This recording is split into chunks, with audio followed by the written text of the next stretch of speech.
আজকে আবার নতুন আরেকটা ভিডিওর সাথে আমরা চলে এসেছি। আর আজকে কিন্তু ভিডিওটা খুব সুন্দর হতে চলেছে। আর আপনাদের সাথে আমি আছি দীপ্তি। আর আমি দেবিকা। তো বন্ধুরা, ও যেরকম বললো ভিডিওটা খুব সুন্দর হতে চলেছে, সত্যি বলতে কি ভিডিওটা খুবই সুন্দর হতে চলেছে, কারণ যারা নাটক প্রেমী তাদের জন্য কিন্তু একদম দুর্দান্ত। আজকের ভিডিওটির টাইটেলটি হলো বাংলাদেশ কাঁপানো সেরা 10টি রোমান্টিক নাটক। তো বলেই দিয়েছে যে নাটক যারা দেখেন তাদের কিন্তু অসাধারণ লাগবে ভিডিওটি, কারণ এখানেই বলে দিয়েছে রোমান্টিক নাটক সেরা 10টি আজকে এই ভিডিওটা দেখাবে। যারা রোমান্টিক নাটক দেখেন তারা অবশ্যই কিন্তু এটা ভিডিওটা মিস করবেন না, কারণ ভিডিও মিস করলে কিন্তু আপনারা দেখতে পারবেন না। আর রোমান্টিক ভিডিও বলেছে, রোমান্টিক নাটক বলেছে, এবার দেখবো কার কার নাটক মানে এই ভিডিওতে আসতে চলেছে, আর কার কার নাটক দেখাবে সেটা অবশ্যই দেখবো। তো বন্ধুরা, এই ভিডিওর অরিজিনাল লিঙ্ক কিন্তু নিচে দেওয়া আছে, আপনারা সেখান থেকে চেক আউট করতে পারেন। তো বন্ধুরা, বেশি কথা না বাড়িয়ে আজকে ভিডিওটি এখানে শুরু করা যাক। কেউ আমাকে বলে রোমিও, কেউ বলে লাভার বয়, কেউ বা প্লেয়ার, কিন্তু আমি কোথাও এঙ্গেজড না, সবই টাইম পাস। অলওয়েজ আমার রিলেশনশিপের স্ট্যাটাস একটাই, আই এম সিঙ্গেল। বাংলাদেশের মানুষ বাংলার সিনেমা এতটা পছন্দ না করলেও বাংলার না, মানুষ নাটক নাটকটা দেখতে একটু বেশি বেশি একদম। পছন্দ করে। হ্যাঁ, তাই তো ঠিক। আজকের ভিডিওতে আমরা বাংলাদেশের আমরা তো সেরা শুধু 10টি ইউটিউবে রোমান্টিক গেছি, নাটকের নাটক ব্যাপারে দেখি। জানবো, যেগুলো একসময় প্রচুর ভাইরাল সবই ছিল, দেখেছি, যেগুলো but একসময় নাটকটা মানুষের মুখে একটু মুখে বেশি। ছিল। তুই কি আমার বন্ধু হবি, থাকবি পাশে আজীবন। ভিডিওতে থাকবে সেরা 10 জন অভিনেতার সেরা 10টি রোমান্টিক নাটক, যেগুলো দেখতে বসলে আশা করি সময়ের অপচয় হবে না, কারণ সবগুলো নাটকের গল্প আপনাকে মুগ্ধ হ্যাঁ, করেই সত্যি ছাড়বে। বলতে বাংলাদেশের নাটকগুলো কিন্তু অসাধারণ হয়, প্রচুর ভালো লাগে। কত কিউট ভিডিওর শেষের নাটকগুলো ভুলেও মিস করবেন না, প্রচুর কারণ একটা শেষের থেকে সবগুলো নাটক নাটক দেখি। একটা থেকে আরেকটা জোস। তাহলে চলুন শুরু করা যাক। আরেকটা কথা, अब तुम लोग गलती से अगर नए हो तो सब्सक्राइब करो। এই সময় কম, শুরু করো। I am single. Boss Afran Nisho এবং তানজিন তিশা অভিনীত আই এম সিঙ্গেল শিরোনামের এই নাটকটা একসময় প্রচুর ভাইরাল ছিল। নাটকে প্লে বয় চরিত্রে আফরান নিশোর অভিনয়টা ছিল জোশ। নাটকে নিশো এবং তিশা ছাড়াও অতিথি হিসেবে ছিলেন নাদিয়া মিম এবং সালহা খানম নাদিয়া। 2022 সালের এই নাটকটা মুক্তির পর তার কিছু ডায়লগ সামাজিক মাধ্যমে ভাইরাল হয়। হ্যালো স্যার, কাস্টমার কেয়ার থেকে জুলেখা বলছিলাম। মানে আমার না কোনো মেয়ের কথা শুনতে ইচ্ছে করছে না, সহ্য হচ্ছে না। ঠিক আছে, রাখেন। সাবলেট, জিয়াউল ফারুক, সেই অপূর্ব না। এবং পূর্ণিমা অভিনীত নাটক সাবলেট। নাটকে অপূর্বের বিপরীতে পূর্ণিমাকে দেখে আমার যতটুকু ভালো লেগেছে তার চেয়ে বেশি ভালো লেগেছে এই গল্পের পরিচালককে, কারণ এটি পরিচালনা করেছেন মাস্টারমাইন্ড মিজানুর রহমান আরিয়ান। একটা পরিচ্ছন্ন সাজানো গোছানো গল্পের নাটক সাবলেট, যেটা চাইলে পরিবার নিয়েও দেখা যায়। নাটকের গল্পটা আশা করি আপনার হৃদয়কে স্পর্শ করবে এবং শেষমেশ অপূর্বের কান্না আপনাকেও কাঁদাবে। মাস্ট ওয়াচ একটা ড্রামা।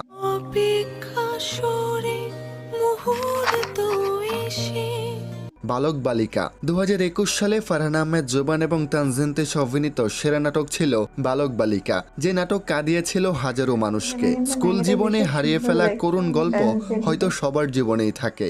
সেই স্কুল জীবনের অসমাপ্ত গল্পেই নির্মাণ করা হয়েছে নাটক বালক বালিকা। নাটকটা আপনার পুরনো স্মৃতি জাগিয়ে তুলবে। নাটকটার শুরুটা রোমান্টিক হলেও শেষটা বেশ ইমোশনাল। সখী তোর মায়াতে বিভোর থাকি, তোর মায়াতে দিন যাপন। তারপরে রয়েছে নাট্যজগতের বর্তমান কিং মুশফিক ফারহানের রোমান্টিক নাটক শাদি মোবারক। মুশফিক ফারহানের সাথে সেই নাটকে অভিনয় করেছিলেন কণ্ঠশিল্পী সাবরিনা পড়শি। অভিনয় জগতে নতুন হলেও পড়শির অভিনয় দেখে এতটুকু মনে হয়নি তিনি নতুন। দাম্পত্য জীবনের একটা ইতিবাচক গল্পে গড়ে উঠেছে এই নাটক। দেখানো হয়েছে স্বামী স্ত্রীর ভালোবাসা থাকলে কত বিপদ দূরে ঠেলে দেওয়া যায়। নাটকটার বর্তমান ভিউ রয়েছে 2 কোটি।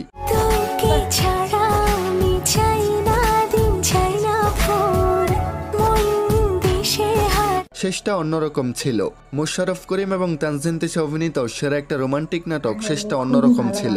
এই নাটকটা মুক্তির পর দারুণ সাড়া ফেলেছিল নাট্যজগতে। দর্শক নাটকটাকে এত বেশি পছন্দ করেছিল যে নাটকটা মুক্তির 11 ঘন্টায় 1 মিলিয়ন ভিউ পেয়েছিল। এই নাটকে বিশেষ চরিত্রে ছিলেন মাত্র 3 জন, আর সেই 3 জনের একজন যদি হয় মোশাররফ করিম, তবে যেন সুপার ডুপার হিট। নাটকটার বর্তমান ভিউ 1,30,00,000।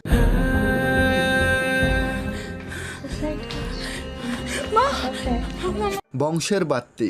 মোহাম্মদ মিফতানান পরিচালিত নাটক বংশের বাত্তি। তিনি এই নাটক বানিয়ে প্রমাণ করেছেন কেন তিনি সেরা পরিচালকদের একজন। নাটকটা শুরু হয় প্রচুর কমেডি দিয়ে, যেটা দেখতে বসলে মনে হবে সস্তা কোনো গল্প, তবে যদি শেষ পর্যন্ত দেখতে পারেন তবে এর মাঝে একটা অন্যরকম প্রাপ্তি খুঁজে পাবেন। এক কথায় বলতে পারেন রোমান্টিক, কমেডি, ইমোশন এবং শেষমেশ দারুণ একটা মেসেজ, যেটা সত্যি আপনাকে অনেক কিছু শেখাবে। বংশবাদী জানালে লেগা আগে ঘরের বাতি নিবান লাগে। তোর ঘরে বাতি নিবা ধরলাম কইলি বাতি নিবা দেবো। ভালোবাসা 101 খুব সম্ভবত নাটকটা 2014 সালে, তবে এই নাটক এখনো মানুষের কাছে আগের মতোই জনপ্রিয়। বন্ধুত্ব, প্রেম, ভালোবাসার দারুণ এক গল্পে নির্মিত হয়েছে ভালোবাসা 101। নাটকটা যতবারই দেখি ততবারই ভালো লাগে, তবে সায়েম সাদাত মানুষটাকে খুব মিস করা হয়। উনি থাকলে আরো একটা বড় পাওয়া হতো। নাটকে সিয়াম আহমেদ, মিশু সাব্বির, সালমান মুক্তাদি সহ আর অনেকেই অভিনয় করেছেন। নাটকটা বানিয়েছেন রেদওয়ান রনি। আপনারা হয়তো জানেন তিনি কতটা দক্ষ। সময়ে ঘড়ির কাঁটার বিপরীতে টানে 90 দিন। আত্মহংকারের কাছে আমরা প্রায়ই আমাদের প্রিয়জনকে ভুল বুঝি আর দূরে ঠেলে দেই। রাব্বি ও তার স্ত্রী বিবাহ পরবর্তী জীবনে নিয়মিত তর্ক বিতর্কের একটি সাধারণ দৃশ্যে পরিণত করে। তবে ফের এই বিষয়গুলো ঠিক করা সম্ভব কেবল যদি তাদের মাঝে একটু উপলব্ধি হয়। তাদের একে অপরকে বুঝতে কতদিন লাগবে জানতে দেখতে হবে 90 দিন শিরোনামের এই নাটক। নাটকে অভিনয় করেছেন প্রিয় অভিনেতা তাহসান খান এবং তার বিপরীতে ছিলেন তাসনিয়া ফারিন। করে যাকে ঘর জমবে নাটকগুলো যে অনেক সিনগুলো ভালোবাসা দেখাচ্ছে ফিদা, নিলয় আলমগীর এবং জান্নাতুল হিমিকে প্রায় সবাই চিনে থাকেন। তাদের কিছু কিছু কাজ দেখে হয়তো অনেকেই তাদের ইগনোর করেন, তবে ফিদা নাটক দেখলে তাদের প্রেমে পড়ে যাবেন। নাটকের শুরুতে আলমগীর এবং হিমির রসায়ন দেখে ভালো লাগলেও এই নাটকের শেষটা ছিল খুবই ইমোশনাল। তাই যারা নিলয় আলমগীর এবং জান্নাতুল হিমির নাটক দেখতে চান তারা দেখতে পারেন ফিদা। ছেলে বাই চান্স যদি কোনোদিন আমার সামনে এসে পড়ে না, জানবে আমি কি। একদিন চাকরি হবে। মিশু সাব্বির এবং সামিরা খান মাহের দারুণ এক নাটক একদিন চাকরি হবে। একজন বেকার ছেলের হাত ধরে অনিশ্চিত ভবিষ্যৎ জেনেও তার পাশে থেকে তাকে ভরসা দিয়ে কিভাবে ভালোবাসা যায়, এই নাটক তারই বহিঃপ্রকাশ। নাটকে মিশু সাব্বির এবং সামিরা খান মাহির রসায়ন ছিল দেখার মতো। যদি বর্তমান পরিস্থিতির কোনো শিক্ষণীয় নাটক দেখতে চান তবে দেখতে পারেন একদিন চাকরি হবে। হ্যাঁ, ঠিক। যতই পড়াশোনা, যতই লেখাপড়া জানো, এখন চাকরি সোজা কথা না। প্রিয় দর্শক, শেষ করছি আমাদের আজকের আয়োজন। ভিডিওর কোন নাটকটা আপনার দেখা বেস্ট তা কিন্তু অবশ্যই জানাবেন। ধন্যবাদ সবাইকে। তো বন্ধুরা, বাংলাদেশের সেরা 10টি নাটকের আমরা দেখলাম নাটক কোনগুলো, রোমান্টিক নাটক। হ্যাঁ রোমান্টিক নাটকগুলো কোনগুলো। মানে সত্যি বলতে কি যতগুলো দেখলাম খুবই ভালো লেগেছে। মানে যেটুকু যেটুকু সিন দেখিয়েছে সত্যি খুব ভালো লেগেছে। মানে আমার ইচ্ছা করছে যে এখন দেখতে, সব থেকে বেশি দেখতে ইচ্ছা করছে যে একদিন চাকরি হবে। এই নাটকটা এতটা সুন্দর বললো, যেরকম যেরকম একটা মেয়ে সবটা জেনে শুনে মানে ভালোবাসছে। সে জানে যে সে ছেলেটা হলো বেকার, ছেলেটা কখন কোনো কাজ করে না, কিন্তু তাও সে মানে জেনে শুনে সে ভালোবাসছে তাকে। মানে এতটা সুন্দর না, কি আর বলবো। মানে যতটা বললো, মানে সত্যি বলতে কি এখনকার এটাই যে যতই পড়াশোনা জানুক না কেন এখন চাকরি না সহজে হচ্ছে না। তো এটাই এরকমই হয়তো হবে, হয়তো আমি সেটা জানি না। অবশ্য দেখবো কেমন কি হতে চলেছে, সেটা অবশ্যই বলবো পরে না হয় কখনো। আর এখানে ছিল এরকম বালক বালিকা বলে একটা নাটক ছিল। সেটা বলতে কি যেরকম স্কুলে যেরকম বললো স্কুল লাইফে যেরকম লাভ টাভ হয়, যেরকম ভালোবাসা হয় সেই রকমই, কিন্তু সেটা স্কুলের ভালোবাসা কি বেশি দিন কিন্তু টেকে না, অনেকের টেকে অনেকের টেকে না। তো সেটাই অপুরন্ত একটা ভালোবাসার কথা এখানে ওই নাটকটাই রয়েছে। তো সত্যি বলতে কি ওগুলো নাটকগুলো কিন্তু আমাদের এখন আমার একটা নাটক দেখা হয়েছে, কিন্তু বেশি নাটক কিন্তু আমরা দেখিনি। ছোট ছোট সিন গুলো দেখেছি, কিন্তু পুরোপুরি দেখা হয়নি। অবশ্য দেখবো আর আপনাদের সঙ্গে শেয়ারও করবো কেমন কি লেগেছে। আর আমার এই ভিডিওটিতে মোশাররফ করিমের যে নাটকের কথা বলেছে শেষটা অন্যরকম।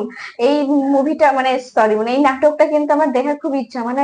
যেহেতু মোশাররফ করিম ফেভারিট আমার, তো ফেমাস নাটককার, সত্যি বলতে গিয়ে খুবই ফেমাস। আর আমরা এই নাটকের কিছু ডায়লগ আমরা আগেও এনেছি, অবশ্যই আপনারা দেখলে কিন্তু আপনারা আমাদের চ্যানেলে গিয়ে চেক আউট করে আসতে পারেন। আর মোশাররফ করিমের যে একটা দেশি বাঙালি ভাবে বাংলাদেশের কথা নিয়ে যে অ্যাক্টিং গুলো করে না, ওটা আরো বেশি দুর্দান্ত। হ্যাঁ, ওই কারণে আমি আরো বেশি ফ্যান হয়ে গেছি। হুম। আর এই ভিডিওগুলো কিন্তু সত্যি খুব ভালো ছিল।